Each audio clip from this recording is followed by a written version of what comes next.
بسم اللہ الرحمن الرحیم۔ ایک بھائی نے حدیث بھیجی ہے کہ حضرت جابر بن عبداللہ رضی اللہ تعالی عنہ سے روایت ہے کہ رسول اکرم صلی اللہ علیہ وآلہ وسلم نے 3 مرتبہ مسجد الفتح میں پیر، منگل اور بدھ کو دعا مانگی۔ جو بدھ کے روز 2 نمازوں ظہر اور عصر کے درمیان دعا جو مانگی تو وہ قبول ہوئی، اور آپ علیہ الصلوۃ والسلام کے چہرے پہ خوشی کے آثار جو ہیں وہ ظاہر ہوئے۔ تو حضرت جابر بن عبداللہ رضی اللہ تعالیٰ فرماتے ہیں کہ پھر اس کے بعد میں نے بھی یہی اختیار کر لیا کہ جب بھی کوئی مسئلہ ہوتا تو میں ظہر اور عصر کے درمیان دعا مانگتا۔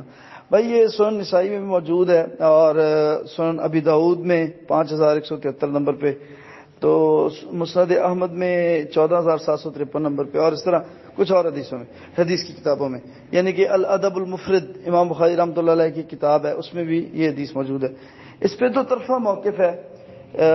امام بخاری رحمۃ اللہ علیہ کی جو کتاب ہے الادب المفرد، اس میں شیخ البانی رحمۃ اللہ علیہ نے اسے حسن قرار دیا، اس حدیث کو حسن صحیح کا درجہ دیا۔ شعیب الارناؤت ایک بہت بڑے امام گزرے، انہوں نے اس حدیث کو ضعیف قرار دیا۔ تو یہ صحیح اور ضعیف دونوں قسم کے اقوال پائے جاتے ہیں، تو اگر کوئی ساتھی عمل کرنا چاہتا ہے تو ٹھیک ہے، وہ ظاہر ہے حدیث کے دونوں طرف کی رائے موجود ہے۔